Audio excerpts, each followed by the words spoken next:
so bad. But we are left between. Why?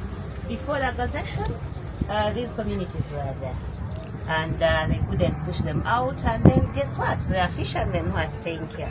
So it becomes so hard to push a fisherman out of places near water. So they remain, but to stay, you have to comply with the animals. Make sure if an animal comes, make sure you protect it. Don't hurt it, but rather call Uganda Wildlife Authority to come and take it. And then let us talk about the water. This is Kazinga Channel. It looks like a lake, but it's not a lake, but rather a channel. You can say it's just an arm connecting the two lakes. You see that bridge? After this bridge, when you go the other side, 16 kilometers from the bridge to the other side, you reach the lake. We call it Lake George. It is on the eastern side of the channel. Whereas from the bridge, when you go the other side, we say it is 24 kilometers to reach the lake, and the lake that is there, it is Lake Edward. That one we share it with Congo, but a big part falls in Congo. But don't worry, no one is going to Congo. Welcome to the hippo capital of the world. The Kazinga Channel has one of the highest concentration of hippos on the planet. It's estimated at over 2,000 individuals along this 32-kilometer stretch. But they aren't just sitting there. They are actually the engineers of this entire ecosystem. The eyesight is not good. It depends on the hearing. Probably it had not seen us. It has just heard the noise. It only depends on that. Then the bird in flight, that is African jacana. We nicknamed it Jesus' bird. Why? You know water lilies? So it is to step on the water lilies on water, and then for the layman's thinking, they thought it is walking on water like Jesus. That's the name Jesus' bird. Here is what most people don't realize. Hippos are essential for the local fishing industry. They graze on land at night, consuming up to 32 kilograms of grass, and then return to the water during the day.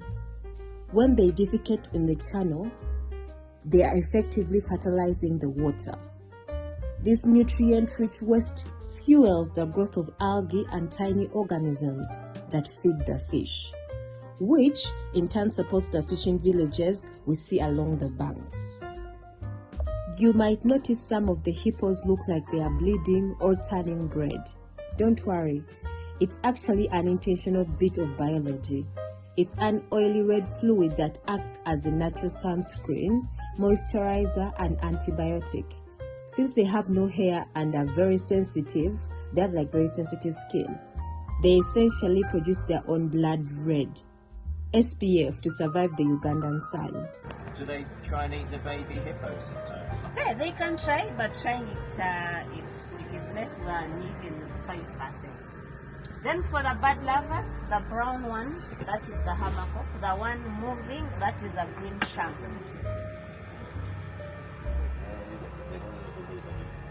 We have many female hippos and less male hippos.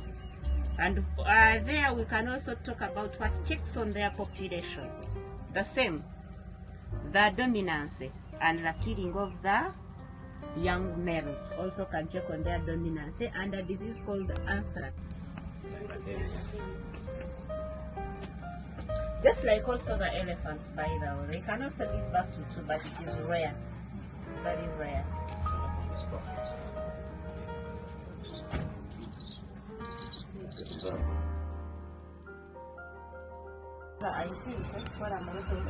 You've seen the crocodile?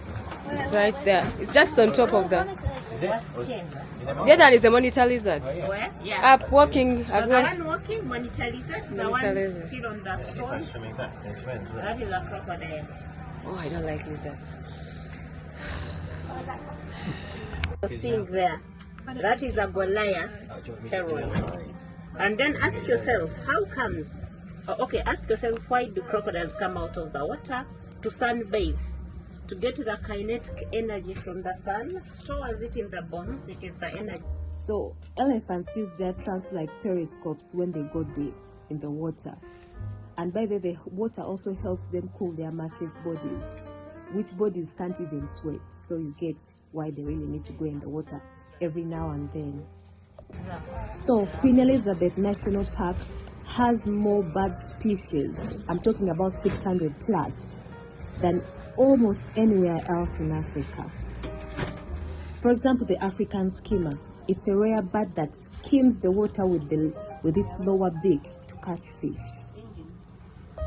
So, one of the biggest myths is that hippos are great swimmers. They actually aren't, but they are so dense. They sink. They spend their lives walking or running along the bottom of the canal like silent submarines. They can hold their breath up to like 5 minutes, even more, even rising to breathe while they are fast asleep without ever waking up. You'll see them yawning constantly, but don't be fooled. They aren't tired. That 150-degree jaw stretch is an intentional warning. It's a display of their 50-centimeter long tusks. It's their way of saying, "This is my territory. Don't come closer." They might look slow and heavy, but these giants can run 30 kilometers per hour on land. In the water, they don't actually swim. They walk along the bottom like silent submarines.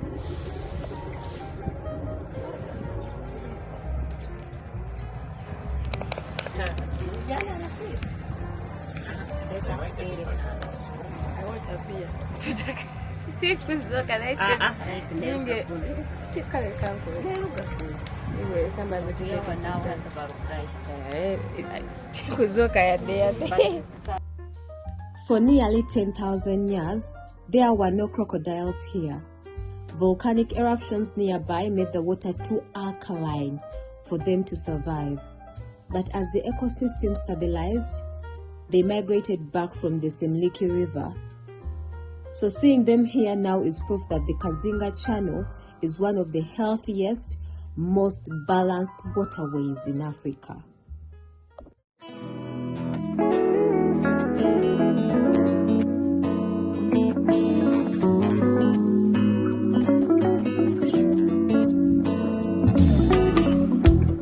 I've been so bad, not so proud of everything that I've done. No, no, no. Oh, I've hurt you real bad with what I say, the decisions I make, thinking that they're all just simple mistakes. But still you stay taking care of me, no matter how many times I run. And I just wanna thank you